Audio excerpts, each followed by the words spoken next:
30 जुलाई साल 2000। रात के 9 बज रहे थे।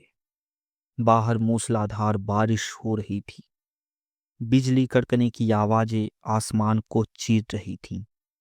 लेकिन उस रात बिजली सिर्फ आसमान में नहीं कड़की थी। उस रात एक ऐसी घटना घटी जिसने भारत के दो बड़े राज्यों कर्नाटक और तमिलनाडु के बीच युद्ध जैसे हालात पैदा कर दिए थे। उस रात जंगल के राजा ने सिल्वर स्क्रीन के भगवान को बंधक बना लिया था। नमस्कार, मैं हूं सत्यम वर्मा और आप सुन रहे हैं क्राइम लाइन रेडियो।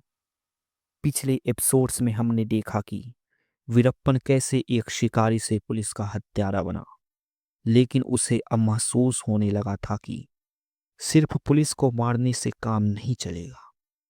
उसे सरकार को अपनी उंगलियों पर नचाना था। उसे अपनी जेल में बंद साथियों को छुड़वाना था। इसके लिए उसे एक ऐसे मोहरे की जरूरत थी जिसकी कीमत सरकार के लिए अरबों रुपयों से ज्यादा हो। और उसे वह मोहरा मिला, डॉक्टर राजकुमार के रूप में। कन्नड़ फिल्म के सुपरस्टार 72 साल के राजकुमार, जिन्हें कर्नाटक में लोग भगवान की तरह पूजते थे। कहानी उस रात की है जब राजकुमार अपने पुश्तैनी गांव गाजनूर में अपने फार्म हाउस पर आए हुए थे। वे शहर की चकाचौंध से दूर शांति से अपने परिवार के साथ डिनर कर रहे थे। उन्हें नहीं पता था कि बाहर अंधेरे में कुछ आंखें उन्हें घूर रही हैं। बारिश तेज थी। अचानक कुत्तों के भौंकने की आवाजें आने लगी। ऐसा लगा जैसे कोई अजनबी घर की बाउंड्री पार कर रहा है। इससे पहले कि कोई कुछ समझ पाता, फार्म हाउस का दरवाजा धड़ाम से खुला। कमरे में सन्नाटा छा गया। सामने खड़ा था हरे रंग की मिलिट्री ड्रेस पहने, हाथ में लोडेड राइफल थामे वीरप्पन। राजकुमार और उनका परिवार सन्न रह गया। यह कोई फिल्म का सीन नहीं था, यह एक हकीकत थी। और सामने खड़ा शख्स ऑटोग्राफ लेने नहीं आया था। वीरप्पन ने बहुत ही शांत लेकिन डरावनी आवाज में कहा, सर, हमें आपके साथ जंगल चलना होगा। यह निवेदन नहीं था, यह एक हुक्म था, बंदूक की नोक पर दिया गया हुक्म। राजकुमार ने विरोध नहीं किया।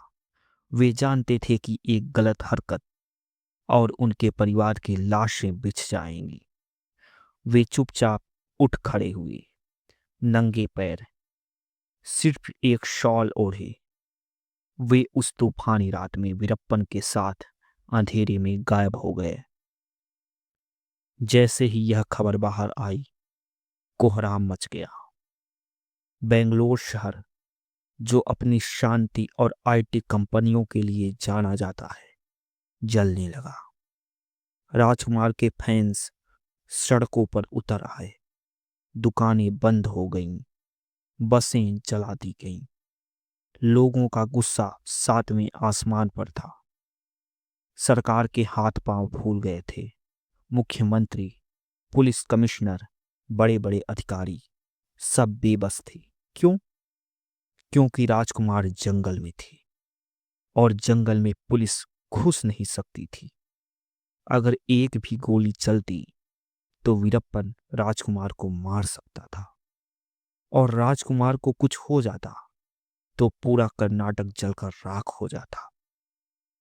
वीरप्पन ने सरकार को चेकमेट कर दिया था। उधर जंगल में 72 साल के राजकुमार, जो कल तक एसी कमरों में और मखमल गद्दों पर सोते थे, अब जमीन पर सो रहे थे। मच्छर, कीड़े, बारिश और चारों तरफ हथियार बंद डाकू। लेकिन वीरप्पन राजकुमार के साथ अजीब बर्ताव कर रहा था। वह उन्हें सर बुलाता था। वह जानता था कि राजकुमार की जान की कीमत क्या है। वह उन्हें अपने पिता की तरह इज्जत देता था, लेकिन कैद में रखता था। सोचिए उस मानसिक स्थिति को। एक तरफ मौत का डर और दूसरी तरफ वीरप्पन के साथ जंगल में बैठकर खाना खाना। इसे शायद स्टॉकहोम सिंड्रोम कहते हैं। राजकुमार ने बाद में बताया था कि वे जंगल में वीरप्पन को योग सिखाते थे। बाहर सरकारें गिड़गिड़ा रही थीं। वीरप्पन अपनी शर्तें कैसे भेजता था, आधुनिक तरीके से नहीं बल्कि कैसेट्स के जरिए। वह अपनी आवाज रिकॉर्ड करके टेप भेजता था। मेरे साथियों को छोड़ो, टाड़ा कानून के तहत बंद कैदियों को रिहा करो, तमिलनाडु को पानी दो। वह खुद को सिर्फ एक तस्कर नहीं बल्कि एक क्रांतिकारी साबित करने की कोशिश कर रहा था। सरकार को मजबूर होकर उसकी बात सुननी पड़ी। एक पत्रकार नकीरन गोपाल सरकार और वीरप्पन के बीच दूत बनकर जंगल में जाता रहा। बातचीत का दौर चलता रहा। दिन बीतते गए। एक दिन नहीं, 10 दिन नहीं, पूरे 108 दिन। 108 दिन तक सुपरस्टार जंगल में कैद रहा। पूरा देश सांस रोके इंतजार कर रहा था। फिर 15 नवंबर 2000 को वह खबर आई जिसका सबको इंतजार था। वीरप्पन ने राजकुमार को रिहा कर दिया। कहा जाता है कि करोड़ों रुपयों की फिरौती दी गई।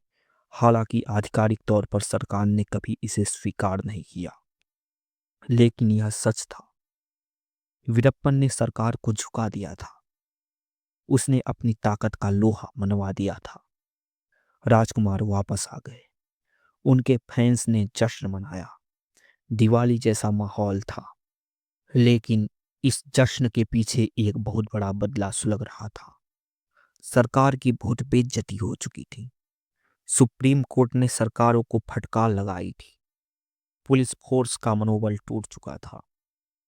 पूरी दुनिया के सामने भारत की सुरक्षा व्यवस्था का मजाक उड़ गया था। अब बात बर्दाश्त के बाहर थी। राजकुमार की रिहाई वीरप्पन की जीत नहीं थी, यह उसकी मौत की गारंटी थी। सरकार ने तय कर लिया था, बहुत हो गया, अब इसे जिंदा नहीं पकड़ना है, अब इसका खेल खत्म करना होगा। एक स्पेशल टीम बनाई गई। एक ऐसा अफसर चुना गया जिसका दिमाग वीरप्पन से भी तेज चलता था। नाम था के विजय कुमार। और उन्होंने एक ऑपरेशन लॉन्च किया, ऑपरेशन कोनून। वीरप्पन, जो 20 साल से जंगल का राजा बना बैठा था, जिसे हजारों पुलिस वाले नहीं पकड़ पाए, उसे कैसे बाहर निकाला गया? क्या उसे गोली लगी या उसे धोखा मिला? वीरप्पन की मौत उतनी ही नाटकीय थी जितनी उसकी जिंदगी। उसकी कहानी का अंत एक एम्बुलेंस में हुआ, लेकिन वह बीमार नहीं था। जानेंगे वीरप्पन सागा के आखिरी और सबसे रोमांचक एपिसोड में। भाग 4, ऑपरेशन कोनून, जंगल के राजा का अंत। मैं हूं सत्यम वर्मा। जुर्म की दुनिया का अंधेरा चाहे कितना भी गहरा हो, कानून का हाथ वहां तक पहुंच ही जाता है। सुनते रहिए क्राइम लाइन रेडियो।